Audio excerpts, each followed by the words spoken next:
S44, War number 2, and we are up against GT40. And this time my team will be Tigra, Pryde and Silk. It's been a while since I've used Kitty in War, so I'm a little bit excited for this one. I'm taking Path 7 in Section 1, Path 5 in Section 2, Kindred, Nick Fury and Zemo there on the mini-boss islands, and finally Absorbing Man there on the left side of the final boss island. Now, my Kitty Pryde is still rank 4, and yeah, there are gonna be a lot more rank 5 ascended as well as 7-star rank 2 defenders, so I'm also a little bit nervous about how well she's actually gonna do here. But at the same time, I am fairly confident that she can still take these defenders without any issues. Up first here we have a Kingpin on the second wind damage reflection node, and I am taking it with Kitty Pryde. Now I do not have my recoil masteries on like I usually do with Kitty Pryde, mainly because this fight definitely doesn't need it. As long as you keep your prowesses up so you can keep phasing, the node here does absolutely nothing. The damage reflection is completely countered with her phasing. All that leaves is just a normal Kingpin, and well, it's not exactly all too difficult to fight against, though recoil masteries would make this fight even faster than it already is. Now, I'm not saying this is a fastest fight I've ever taken or anything like that, but it's not horrible. One special 2 fight goes down in less than a minute, though that was just a rank 4 Kingpin. And now the next fight here is a Wong on the second wind, damage reflection and winded nodes, and I am taking the fight with Silk. Going in, I thought that Wong didn't have any abilities that shrug off debuffs, but turns out I was wrong. He actually uses his spells to shrug off any wither debuffs on him, and that counts for the second wind node, giving him the damage reflection. I did not know about that, I didn't even consider it, and well, let's just say that I am extremely lucky that the decay attack tactic also shuts down the damage reflection node, which I didn't know either going in, so I got both very unlucky and very lucky at the same time here. I can't exactly complain, but yeah, if the decay attack tactic didn't work here, I would be in a lot of trouble right about now. Now I could still take the fight by simply only baiting Wong's special 2s, because that doesn't give him any spells, but I would have taken a ton of damage right at the start of the fight from that damage reflection, and let's just say it would have been a lot scarier of a fight like that. And now I gotta say, just the fact that that interaction is there and that it only comes into play in these very specific circumstances makes the interaction pretty stupid in my opinion, but at the very least it didn't cost us this time around. Now this fight right here is a Nova on the Ebb and Flow intercept node, and I am taking the fight with Tigra. And as far as I'm concerned, this is just a normal Nova fight. I'm gonna be baiting his special 1s, punishing them with my heavy attack, and then trying to nuke him down with my special 2s. Now I was hoping he would dash in at me when I threw that special 2 so that I would remove the Ebb and Flow protection, but he didn't do that, and here while I'm spamming my heavies in the corner, he's just not dashing in, so basically the whole fight is gonna be with him still having that protection up, making it a lot slower than it needs to be. That said, it's not a difficult fight at all. A couple specials, a few heavies, and down he goes in just about a minute. No real issues there, but I was hoping to get this fight down a lot faster than that. I've really been itching to take more fights with my ascended Tigra, but so far I haven't really seen too many of them, unfortunately. And now this fight right here is a Mojo on the Ebb and Flow intercept and mighty charge nodes, and I'm taking the fight with Silk. Now Silk being a tactic champ means that she is immune to the placebo buffs from Mojo, and since she also doesn't gain the dexterity buff from dexing, She will never have to worry about the degeneration that Mojo would inflict whenever a buff would expire or get nullified. Though, that said, if he does somehow succeed in completing 5 of his prompts in a row, he would start inflicting those hater buffs on Silk, which then would trigger a degeneration, but that just means that I have to keep an eye on the prompts and making sure he fails at least one of them every now and then, so he can stack up his followers. So long as I do that, the fight is extremely simple. Just gotta make sure I don't eat specials by accident, and even then, Silk's auto evade is there to save me. Fight goes down, Silk is basically at full health still, a very simple fight. In my opinion, Silk is probably one of the strongest tactic champions for these seasons with the decay and sugar pill tactics, and it really does show. She just completely destroys these tactic fights. Well, so long as you actually play properly. On that note, here we have a Kindred on the even flow knockdown and right back at it nodes, and I am taking this fight with Silk. The matchup itself is not the greatest due to the debuff immunity on knockdowns, as well as Kindred going stun immune fairly often, so utilizing Silk's heavy attack for the Furies isn't exactly that easy to do in this matchup. Now, the decay tactic allows me to basically ignore the degeneration damage if he ever gets to trigger it, so I would still consider this a fairly safe fight, but yeah, Silk is probably not the fastest option here out of all the decay champions. Now my game plan here was to utilize Silk's auto evade to safely punish those special ones, to keep the charges paused so I wouldn't have to deal with the degeneration at all in this fight, but I messed it up. And now, while I got the degens on me, I also managed to eat a special one right in the face, so now those degens are paused. Even then, on top of that, I don't have enough debuffs to shut down the degen damage there, so all I really could do was just back off and let them fall off, and then use my special 3 to try to get back in the fight. Now, I was planning on using this passive stun from the special 3 to dish out a ton of damage, but Kindred just so happened to trigger the red aura right then and there, going stun immune, and messing up that plan as well. And now, when I need to bait a special from him, he just decides to spam heavy attacks, which drained his own power, so I couldn't pause the charges in time, and once again I am stuck here, eating any degen if I get close to him. My debuffs fall off, so I have no choice but to just wait around, let the nightmare outbreak fall off before I can go back in and start actually doing some damage.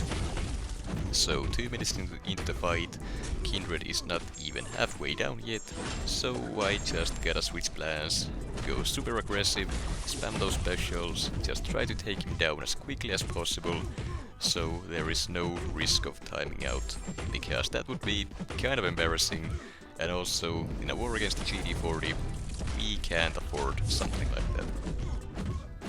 Now, at this point the fight is looking a lot better, and I probably could take Kindred down to the root phase with my special 2, but if I do that, I will also knock him down in the process, making him immune to debuffs, which then means I wouldn't be able to shut down the degen damage with the decay tactic.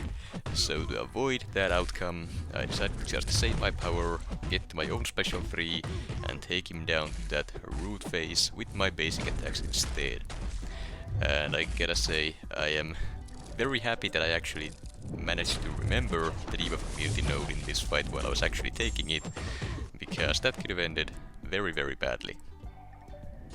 Now that the root is on, I just drop my special 3 to remove it and to hopefully finish this guy off, but his protection was still up, it did not deal enough damage to actually do that.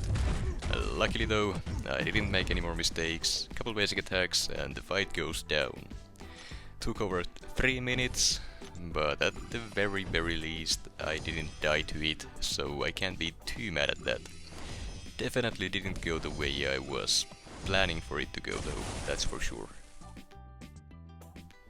And Next up we have a Nick Fury on the Scared Stiff node with Power Focus 2, and I am taking this fight with Kitty Pryde, and this Nick is a Ascended 6-star rank 5, while my Kitty Pryde is still just a rank 4. Now I'm also not running the recoil masteries here, mainly because I kind of forgot how big of a difference they actually make for Kitty.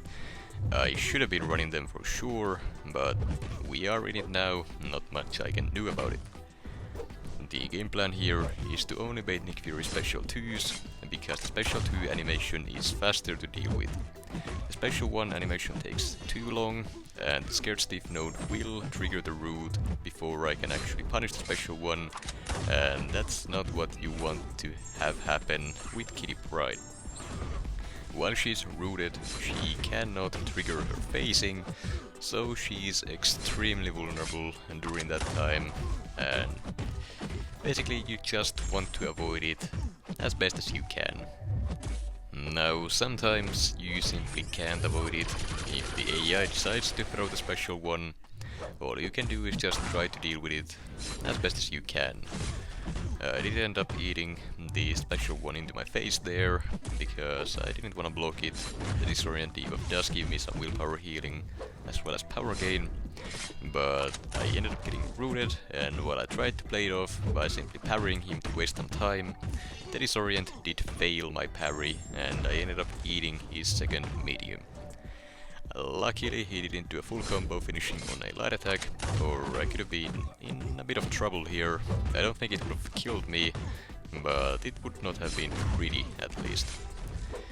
Now that he's in his second life though, all I gotta do is just wait it out, let him take himself to 30%, keep baiting those special 2s, and then just drop my special 3 when he's low enough to close out the fight.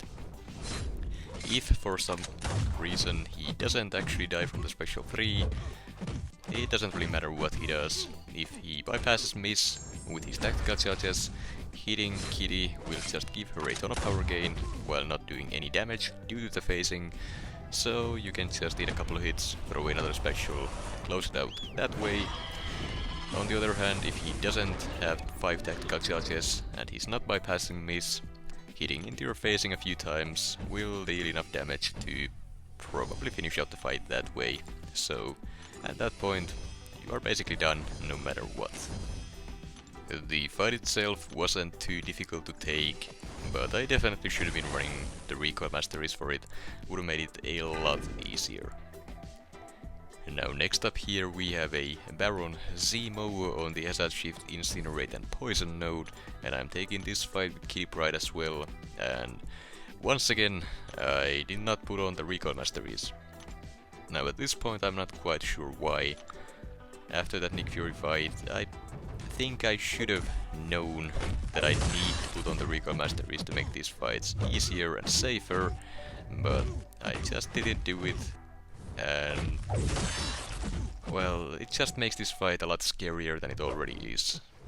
So essentially how this fight works is that whenever Kitty Pryde is immune to the Incinerate debuffs, Zemo gains a big Fury buff, which stack and they do not go away until he lands a hit, even through your block.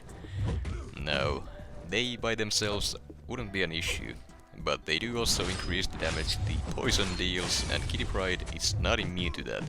And you could see, just a single poison, it hurt a lot.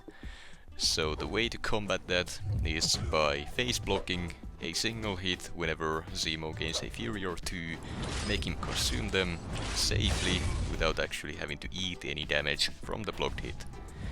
And yeah, with recoil masteries, this fight would just be over with a single special 2. The Incinerate debuffs that would be triggering increase your prowess potency, so all you gotta do is just get your special 2, face and throw it, fight would be over and done with, no need to worry about face blocking anything or the poison damage. But since I'm not running them, I gotta play this fight slower. And yeah, I got the fight down, but I did lose almost half of my health, and it could have gone a lot worse. And that said, Kitty Pryde, even at rank 4, she is still amazing for war, and I'd still consider her one of, if not the best champion in the game. or rather strongest champions in the game with that phasing of hers. It's pretty much overpowered, to say the least. And next up we have the final fight of this war, an Absorbing Man on the Conflictor miniboss node, and I'm taking this fight with Tigra and not Silk. Why? I really don't know, to be completely honest. This fight should be extremely simple. With Silk, shouldn't be any issues whatsoever. Special 3 rotation with the striker, fight would be over and done with. But instead, I'm using Tigra here. Now, I think the reason for that is that I remember taking this fight before with Tigra, but looking back, I think that was before the power snack node was fixed, and now the power gain is not prevented with neutralize. And that is a problem. I gotta be baiting a ton of specials from Absorbing Man here, which means he's gonna get his forms, he's gonna refine them, he's gonna gain the regen, and I'm just not gonna have a good time here. I was hoping the special 2 would finish him off. It didn't, and now at this point I just go for it, drop my special 1 and hope for the best. Luckily it was enough to take him down, but if it hadn't, he would have used that special 3, refined his magma form, gotten the regeneration at 1% health, which then means he would have healed up to like 50%, and anytime I made contact with him I would have gotten incinerated, and basically I would have been dead no matter what I tried. So that was definitely a stupid, horrible idea on my part. I should have used Silk, would have been very safe and easy, but at the very least I didn't actually die to the fight, and this time around. As for the results, we did end up losing the war 3-5. GT40 did give us a chance by dying 3 times, but we ended up throwing that lead away, as we usually tend to do for whatever reason.